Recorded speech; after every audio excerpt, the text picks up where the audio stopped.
Hello students.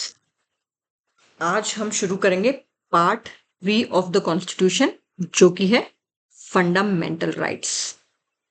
Part 2 तक हमने कर लिया था। आज हम पार्ट 3 शुरू करेंगे, फंडामेंटल राइट्स। ये जो पिक्चर आप देख रहे हैं, आप मान लीजिए कि आप एक स्कूल में हैं, ठीक है, और वहां पे क्रिकेट के लिए ट्रायल्स हो रहे हैं, ठीक है। क्रिकेट टीम बनानी है स्कूल की और उसके लिए ट्रायल्स हो रहे हैं। मानिए कि अगर सपोज करो यहाँ पे 100 स्टूडेंट्स आए हुए हैं ट्रायल के लिए, और उनमें से ऑलमोस्ट 99 स्टूडेंट्स का ट्रायल ले लिया, ठीक है। एक स्टूडेंट का ट्रायल नहीं लिया, जबकि वो फिट है, उसकी हाइट भी ठीक है, वो औरों से बेटर भी खेलता है। अगर ऐसा हो अगर ऐसा हो तो वो एक बच्चा क्या कहेगा कि ट्रायल्स जो थे वो क्या थे? अनफेयर थे। देवर नॉट फेयर। जो सिलेक्टर्स थे वो क्या थे? पार्शियल थे, ठीक है। या फिर ऐसे आप मानिए कि आप अगर अपनी आंसर शीट में सेम आंसर लिखते हैं, दो बच्चे सेम आंसर लिख रहे हैं, एकदम ये वर्ड टू वर्ड सेम है, लेकिन एक को टीचर 3 में से 2 मार्क्स दे देते हैं और एक को 1 मार्क दे देते हैं, तो ये वाला जो बच्चा है जिसको कम मार्क मिले हैं वो क्या कहेगा? ये तो अनफेयर है। तो वो टीचर के पास जाएगा, या तो टीचर इसके 1 नंबर बढ़ा देगा या इसके 1 नंबर घटा देगा, ठीक है।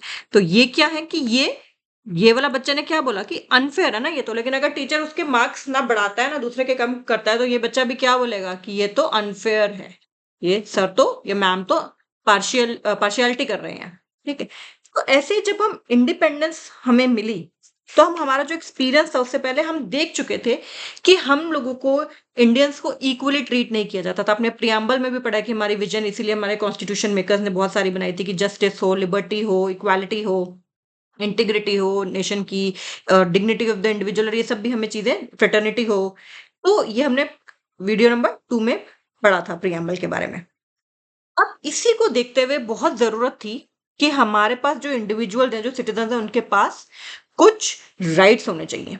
एंड क्योंकि हम काफी बाद में इंडिपेंडेंस हमें मिली और उससे पहले बहुत सारी कंट्रीज इंडिपेंडेंट हो चुकी थी और सभी के कॉन्स्टिट्यूशन में ज्यादातर फंडामेंटल राइट्स थे ही, तो जब कॉन्स्टिट्यूएंट असेंबली में डिस्कशन हो रहे थे तो कोई भी अगेंस्ट नहीं था कि हाँ ये होना ही चाहिए। They all were in favour कि हाँ फंडामेंटल राइट्स तो होने ही चाहिए क्योंकि ये जरूरी है।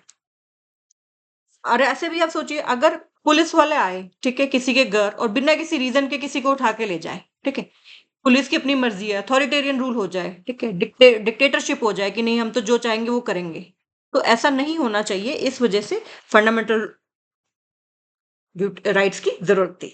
तो अभी जो हम पढ़ने वाले हैं वो है फंडामेंटल राइट्स। फंडामेंटल राइट्स वाले इस पार्ट में आर्टिकल 12 टू 35 आते हैं। आर्टिकल 12 से लेके 35 तक आता है। एक एक आर्टिकल को डिटेल में पढ़ेंगे। हमें प्राइमरी इंस्पिरेशन हमें इसकी मिली कहाँ से? ठीक है, कि हमें ये हमारे पास होने चाहिए। ये हमें यूएसए की कॉन्स्टिट्यूशन में बिल ऑफ राइट्स, ठीक है, बिल ऑफ राइट्स है। प्राइमरी इंस्पिरेशन मेनली हमें वहां से आई, जबकि उससे एक universal declaration of human rights भी तब हो चुकी थी 1948 की, उससे भी आई है। और भी कंट्रीज में, सभी कंट्रीज में मोस्टली इस तरह का कोई ना कोई bill of rights, fundamental rights का प्रोविजन था ही।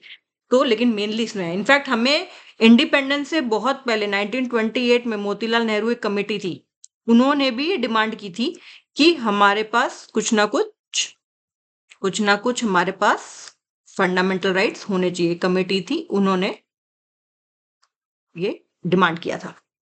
अब एक देखिए बहुत इंपॉर्टेंट ये टर्म आप सुनेंगे, वो टर्म क्या है? Magna carta. Called Magna carta. Magna carta की भी एक कहानी है। ब्रिटेन में एक राजा हुआ करते थे, ये ईयर 1215 की बात है, ठीक है। एक राजा हुआ करते थे जो कि इतने पॉपुलर नहीं थे, क्योंकि उनके जो वेस थे ना वो बिल्कुल सही नहीं थे। वो जिस मर्जी को पकड़ के जेल में डाल देते थे, ठीक है। इवन अपनी वाइफ को उन्होंने इम्प्रिजन कर रखा था। तो ही वॉज वेरी अनपॉपुलर। और वो क्या थे, वो अपनी बहुत सारी वॉर्स लड़ते रहते थे और उनकी काफी सारी लैंड चली गई थी। जब वो लैंड चली गई थी तो उनको जो जिनसे हारते थे उनको फिर कुछ उनको देना पड़ता था। उसके लिए फिर वो टैक्सेस भी बहुत ज्यादा लग गए थे। और टैक्सेस किन पे लगाते थे? वहां पे होते थे बैरन्स। मैं हल्का सा कॉन्टेक्ट दे रही हूँ, ठीक है, कि मैग्ना कार्टा का है कहाँ से। बैरन होते थे वो लोग, नोबलमैन, जिनके पास काफी लैंड होती थी, और ये ज्यादा नहीं होते थे, थोड़े से होते थे। तो ये लोग बड़े परेशान हो गए थे, क्योंकि जो कुछ नहीं कर पाता था उसको जेल में डाल देते थे, मार देते थे ये राजा जो थे। तो ये बड़े परेशान हुए। तो उन्होंने एक डॉक्यूमेंट बनाया था मैग्ना कार्टा। उसको मैग्ना कार्टा का मतलब होता है great charter. Magna carta, great charter के। तो उन्होंने एक चार्टर बनाया था जिसमें ये कहा था कि king is not above the law. King जो है वो नॉट अबव द लॉ है।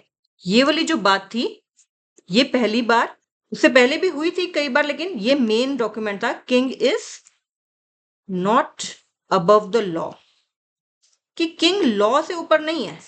ठीक है, ये अलग बात है कि ये सिर्फ इसमें इन्होंने अपने बैरन्स ने सिर्फ अपने ही राइट्स को प्रोटेक्ट किया था, कॉमन आदमी की इसमें बात नहीं हुई थी।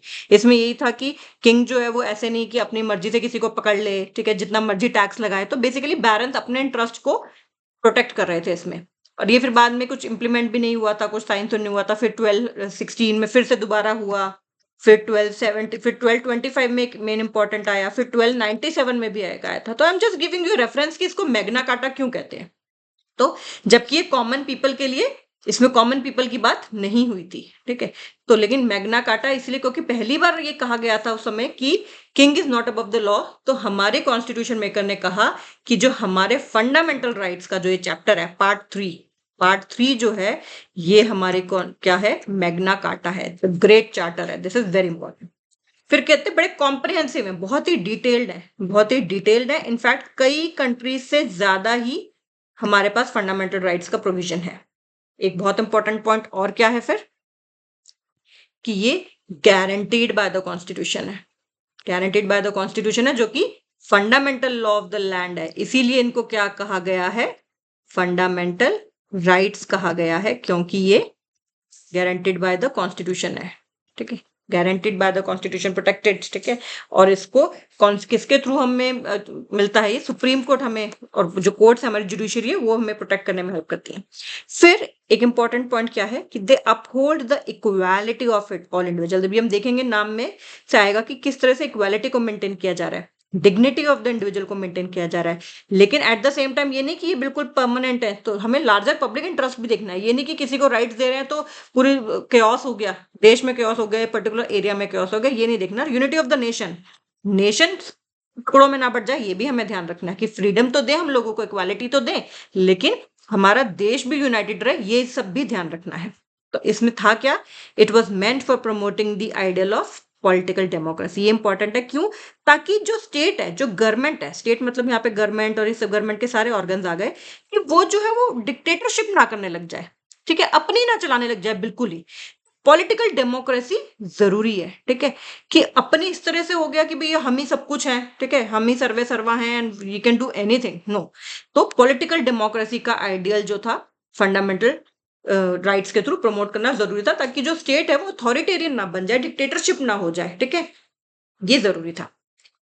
अब पहले आगे बढ़ने से पहले मैं सिर्फ ये नाम बता रही हूं आपको। ठीक है, एक एक करके हम इनको बहुत डिटेल में डिस्कस करेंगे। पहले बताया था मैंने आपको कि आर्टिकल 12 से 35 तक है। 12-13 में क्या है वो भी हम डिस्कस करेंगे। और उसके सिवा 6 फंडामेंटल राइट्स हैं। ठीक है, पहले 7 थे, उनमें से एक को, राइट टू प्रॉपर्टी को, रिपील कर लिया गया था, उसकी भी हिस्ट्री की हम बात करेंगे। तो राइट टू इक्वालिटी, जिसमें आर्टिकल 14 से 18, ठीक है, 14, 15, 16, 17, 18, पांचों आर्टिकल राइट टू इक्वालिटी पे अलग अलग तरह की बात होगी। फिर राइट टू फ्रीडम, आर्टिकल 19 से 22, right against exploitation, article 23-24, right to freedom of religion, 25 से 28, कल्चरल एंड एजुकेशनल राइट्स, 29-30, और right to constitutional remedies, article 32। EF, equality, freedom against exploitation, फिर फ्रीडम ऑफ रिलीजन, फिर कल्चरल एंड एजुकेशनल राइट्स, फिर constitutional remedies. अभी आपको जैसे जैसे आप पढ़ते जाओगे अपने आप लर्न होते जाएंगे। जब जितना आप समझते जाते हो तो ना आपके दिमाग में चीजें बैठती जाती हैं। ठीक है, तो दोबारा से राइट टू इक्वालिटी है जिसमें 5 आर्टिकल हैं, 14 से 18, फिर राइट टू फ्रीडम है 19 से 22, राइट अगेंस्ट एक्सप्लॉयटेशन है 23 से 24, right to freedom of religion है 25 से 28, कल्चरल एंड एजुकेशनल राइट्स 29 से 30, right to constitutional remedies, article 32। पहले 7 थे, एक और राइट होता था, right to property. Right to property था जिसमें यह था कि कोई भी, कि सबको पास हक है कि वो जो अपनी प्रॉपर्टी है उनके पास, वो एक्वायर कर सकता है, वो उसे मेंटेन भी कर सकता है। लेकिन बाद में देखा कि गवर्नमेंट को भी तो चाहिए होता है। अब सपोज करो कहीं पे एक सिंगल रोड है, लेकिन अब उस रोड को ब्रॉडन करना है, ठीक है, 6 लेन बनाना है, तो गवर्नमेंट को प्रॉपर्टी को एक्वायर करना पड़ता है, ठीक है। ऐसे बहुत सारी चीजों की दिक्कत आई थी, फिर धीरे धीरे काफी सारा कुछ हुआ, केस भी हुआ उनमें से, फिर लेकिन यही हुआ कि राइट टू प्रॉपर्टी को फिर रिपील कर लिया गया था, लेकिन इसको एक लीगल राइट दिया हुआ है, लीगल राइट है ये अभी भी, लेकिन फंडामेंटल राइट नहीं है। इसको लीगल राइट है अभी भी एक आर्टिकल 300 में, लेकिन ये राइट टू प्रॉपर्टी जो है फंडामेंटल राइट नहीं है। ओके, तो अभी एट प्रेजेंट ये 6 हैं मेनली, जिनके अंदर भी और आर्टिकल्स हैं, इनको हम डिटेल में पढ़ेंगे, बहुत इंटरेस्टिंग लगेगा आपको टॉपिक। उससे पहले हम बात करते हैं कुछ फीचर्स की। Will talk about features of fundamental rights. क्या बात है, सबसे पहला पॉइंट है कि ये एब्सोल्यूट नहीं है बट क्वालिफाइड है। इसका क्या मतलब है? अब देखिए, हम आगे पढ़ेंगे कि फ्रीडम है हमें, जब हम पढ़ेंगे ना कि हमें राइट टू फ्रीडम है, राइट टू फ्रीडम में बहुत सारे तरीके की फ्रीडम है, ठीक है। फ्रीडम है कि हम कोई भी प्रोफेशन प्रैक्टिस कर सकते हैं, ठीक है। हमें फ्रीडम है कि हम कुछ भी बोले, स्पीच का फ्रीडम है, एक्सप्रेशन का फ्रीडम है, कहीं भी असेंबल हो सकते हैं उसका फ्रीडम है, ठीक है। किसी तरह का एसोसिएशन फॉर्म कर सकते हैं, कहीं भी मूव कर सकते हैं, कहीं भी रेजिडेंस हो सकता है हमारा, कहीं भी हम रह सकते हैं। लेकिन ऐसा तो नहीं है हमारा कहीं भी रह सकते हैं तो हम किसी के घर में थोड़ी रहने चले जाएंगे, ठीक है, कि दूसरे की हम फ्रीडम ही छीन लें, ठीक है। हम कोई भी प्रोफेशन कर सकते हैं, इसका मतलब ये थोड़ी कि हम कुछ ऐसे प्रोफेशन में हो जो कि और लोगों को नुकसान पहुंचा रहा हो, कि हम वेपन्स बना रहे हैं या हम कुछ ऐसे केमिकल सब्सटेंसेस बना रहे हैं जो कि लोगों के लिए अच्छे नहीं है, नहीं। तो इसलिए बात की है, ऐसे ऐसे और भी हैं, ठीक है, बहुत सारे हैं जो हमारे फंडामेंटल राइट्स है, वो एब्सोल्यूट नहीं है। ये नहीं कि मतलब हमारी मर्जी है जी, उन्होंने कह दिया मूवमेंट आप कहीं भी कर सकते हो तो कहीं भी चल पड़े जी, कहीं पे रिस्ट्रिक्टेड है, कहीं पे मिलिट्री का रूल है, हम वहां भी जाएंगे जी, नहीं, हमें तो फंडामेंटल राइट है जी, हमारी मर्जी। नो, एब्सोल्यूट नहीं है, क्वालिफाइड है ये, ठीक है। क्योंकि हमें लार्जर पब्लिक इंटरेस्ट भी देखना होता है, और हमें औरों के हम राइट्स को इन्फ्रिंज तो नहीं कर रहे, उनके राइट्स को तो हम खराब नहीं कर रहे, ये भी देखना होता है। फिर एक अगला पॉइंट जो है वो ये है कि some are available only to the citizens, some are available only to the citizens while some are available to all persons, चाहे वो citizens हो, चाहे वो foreigners हो, कोई आया हुआ है यहाँ पे तो, या फिर इवन कॉर्पोरेशन और कंपनीज को भी, कुछ प्राइवेट मतलब लीगल पर्सन जिन कोई कंपनी है उनके लिए, लेकिन बहुत कम ही होते हैं जो कंपनीज और इम्पेल करते हैं, ज्यादातर वो अगेंस्ट स्टेट ही होते हैं, स्टेट एक्शन। तो ज्यादातर सिटीजन्स को अवेलेबल है, लेकिन कुछ जो है फॉरनर्स को भी अवेलेबल है, ठीक है, कुछ जो है वो फॉरनर्स को भी अवेलेबल है। फॉरनर्स में भी आप देखेंगे दो होते हैं, एलियंस बोला जाता है इनको, एक होते हैं फ्रेंडली एलियंस, इनको एलियंस बोला जाता है जो बाहर के फॉरनर्स होते हैं, एक को बोला जाता है फ्रेंडली एलियंस और एक को बोला जाता है एनिमी एलियंस, जो हमारी कंट्रीज जिनसे हमारी नहीं बनती, पाकिस्तान, बांग्लादेश, मतलब बनती है बांग्लादेश से, पाकिस्तान से, लेकिन अगर हमें लगता है तो हम उनको एनिमी एलियंस बोलते हैं, ठीक है। अब इक्वालिटी बिफोर लॉ है, जैसे आर्टिकल 14 में आप पढ़ेंगे इक्वालिटी बिफोर लॉ, कि लॉ के आगे सब सेम है, ठीक है, कोई छोटा नहीं है, कोई बड़ा नहीं है, कोई अमीर नहीं है, कोई गरीब नहीं है, ठीक है। तो वो एलियंस को भी मिलेगा, ठीक है। ऐसा नहीं है कि उनको हम कोई फॉरेनर आया उसको हमने अलग तरीके से लॉ के आगे अलग तरीके से ट्रीट किया उसको, ऐसा नहीं है, ठीक है। कुछ जो होते हैं वो सिर्फ सिटीजन्स को ही अवेलेबल होते हैं, जैसे कि आप आर्टिकल 15 पढ़ेंगे, आगे हम एक एक करके जब डिटेल्ड पढ़ेंगे तो मैं इसके बाद समझाऊंगी आपको, ठीक है। तो अभी सिर्फ जानने के लिए इतना है कि कुछ सिटीजन्स को ही अवेलेबल होते हैं, कुछ सबको अवेलेबल होते हैं, सिटीजन्स को भी, फॉरनर्स को भी, इवन लीगल पर्सन को भी। फिर जो हमने बात की, सैक्रोसैंक्ट नहीं है, परमानेंट नहीं है, ये परमानेंट नहीं है। जैसे हमने राइट टू प्रॉपर्टी रिपील किया था ना पार्लियामेंट ने, तो ये परमानेंट नहीं है। पार्लियामेंट उनको कर्टेल कर सकता है, कम कर सकता है, रिपील भी कर सकता है, लेकिन आसान नहीं है, सिर्फ कॉन्स्टिट्यूशनल अमेंडमेंट के थ्रू ही कर सकता है। इसके लिए भी हम बहुत डिटेल चैप्टर पढ़ेंगे, कॉन्स्टिट्यूशनल अमेंडमेंट किस तरह से होता है, इसमें स्पेशल मेजोरिटी चाहिए होती है, उसमें कितने परसेंट स्टेट लेजिस्लेचर्स का भी अप्रूवल होता है, तो it's not an easy thing. लेकिन एक केस में हम आगे देखेंगे, बेसिक, इस केस को तो मैं बहुत अच्छे से डिटेल एक वीडियो बनाऊंगी, basic structure of the constitution का एक प्रावधान सुप्रीम कोर्ट ने कहा था कि जब भी कोई हम कॉन्स्टिट्यूशन अमेंडमेंट करें, बेसिक स्ट्रक्चर जो मोटा जो ढांचा है, जो विजन है, वो चेंज नहीं होना चाहिए, ठीक है। कि हम कह दें जी जी हम जस्टिस ही हटा देते हैं, पार्लियामेंट कल को कहे हम तो जस्टिस नहीं देंगे लोगों को तो हटा देते हैं, नहीं, ऐसा नहीं है, क्योंकि वो बेसिक स्ट्रक्चर है। हम बेसिक जो विजन है ठीक है, वो नहीं चेंज करेंगे। सपोज स्कूल है, स्कूल का एक बेसिक विजन क्या है कि बच्चों को पढ़ाना है, बच्चों की ओवरऑल पर्सनालिटी डेवलपमेंट करनी है, बच्चों को को करिकुलर एक्टिविटीज भी आनी चाहिए, बच्चों को पब्लिक स्पीकिंग भी हम सिखाएंगे, बच्चों को म्यूजिक में भी होना चाहिए, सब चीजों में होना चाहिए ओवरऑल डेवलपमेंट। लेकिन स्कूल का है नहीं, हम सिर्फ किताबें पढ़ाएंगे और कुछ नहीं करेंगे, तो फिर वो स्कूल प्रॉपर स्कूल नहीं हुआ, ठीक है, क्योंकि वो ओवरऑल डेवलपमेंट नहीं कर रहा। इसी तरह से सुप्रीम कोर्ट ने कहा था कि एक बेसिक स्ट्रक्चर है, जो हमारा विजन है हमारे कॉन्स्टिट्यूशन का, वो खराब नहीं होना चाहिए। इसके बारे में हम बहुत डिटेल पढ़ेंगे, उस केस के बारे में, बेसिक स्ट्रक्चर के बारे में भी। तो यहाँ पे क्या बात कहते हैं कि परमानेंट नहीं है, पार्लियामेंट उसको कर्टेल कर सकता है, लेकिन सिर्फ कॉन्स्टिट्यूशनल अमेंडमेंट से। और हम आगे देखेंगे आर्टिकल 368 में कि कॉन्स्टिट्यूशनल अमेंडमेंट इतना आसान नहीं होता करने का। नॉर्मल अमेंडमेंट जो है, बहुत सारी अमेंडमेंट्स होती रहती है, लेकिन वो नॉर्मल अमेंडमेंट्स होती हैं, ये कॉन्स्टिट्यूशनल अमेंडमेंट है। फिर क्या कहते हैं, कहते हैं कि most of them are available against the arbitrary action of the state with a few exceptions like those against the state action and against the action of private individual। ज्यादातर हम जो ये लॉ है, ये जो फंडामेंटल राइट्स है हमारे, वो हम स्टेट्स के अगेंस्ट करते हैं कि स्टेट ने ऐसा कर दिया, पुलिस ने किसी को ऐसे ही पकड़ लिया जी, ठीक है, पुलिस ने किसी को ऐसे पकड़ लिया, कोई गुरुद्वारे जा रहा था जी, उसको कह दिया नहीं तुम गुरुद्वारे नहीं जा सकते, कोई सिख गुरुद्वारा जा रहा था, नहीं तुम गुरुद्वारे नहीं जा सकते, ठीक है, स्टेट ने कह दिया, पुलिस वालों ने कह दिया। किसी को हिंदू को बोल दिया तुम मंदिर नहीं जा सकते, क्रिश्चियन को बोल दिया तुम चर्च नहीं जा सकते, मुस्लिम को बोल दिया तुम मॉस्क में नहीं जा सकते, मस्जिद में नहीं जा सकते, ठीक है, ऐसे ही आर्बिट्ररी अपनी मर्जी से तो नहीं। तो ज्यादातर जो एक्शन, ज्यादातर जो ये लॉज हैं, ये against the arbitrary action of the state है, ठीक है, अगेंस्ट द स्टेट है। कल को कोई भी जो, देखो अभी आप हम पढ़ेंगे कि गवर्नमेंट के कितने ऑर्गन है, एग्जीक्यूटिव है, ठीक है, पहले लेजिस्लेचर आ जाएगा, फिर एग्जीक्यूटिव आ जाएगा, इसी तरह से जुडिशरी भी। तो कोई भी कुछ भी ना करे, आर्बिट्ररी एक्शन, अपनी मन मर्जी से कोई ऐसे एक्शन ना ले ले, उसके अगेंस्ट ज्यादातर ये होते हैं, ठीक है। लेकिन कुछ actions against the action of private individuals भी होते हैं, ये भी हम पढ़ेंगे। अब देखिए, आप सपोज करो, अब एक हमारे पास लॉ, उसमें फंडामेंटल राइट्स में ये भी है कि राइट टू डिग्निटी होना चाहिए, राइट टू लाइफ होना चाहिए, ठीक है, ये भी होता है, राइट टू लाइवलीहुड भी होना चाहिए, ठीक है। तो अब कल को कोई ये नहीं कह सकता कि जी भाई मेरी तो राइट टू डिग्निटी, मेरे पड़ोसी ने मुझे गाली दे दी, राइट टू डिग्निटी मेरी खराब होगी, तो मैं तो उसको कोर्ट लेके जाऊंगा, फंडामेंटल राइट इसने मेरा एक्सप्लॉइट किया, नहीं। ऐसे छोटी छोटी चीजों के लिए, मतलब ये वो और ऑर्डिनरी लीगल रेमेडीज से हो सकता है वो करे, ठीक है, कि और वो और जो लीगल रेमेडीज उसके पास अवेलेबल है वो करेगा, बट फंडामेंटल राइट्स के लिए नहीं।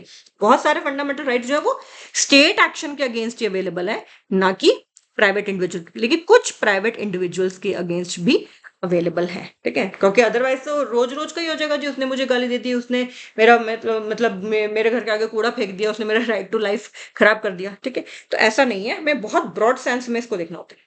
फिर ये जस्टिसिएबल है। जस्टिसिएबल का मतलब है कि इसके लिए हम कोर्ट्स जा सकते हैं, और स्पेशल बात क्या है कि हम डायरेक्टली सुप्रीम कोर्ट भी जा सकते हैं, ठीक है, इवन हाई कोर्ट्स में भी जा सकते हैं, इवन हाई कोर्ट्स में भी जा सकते हैं डायरेक्टली।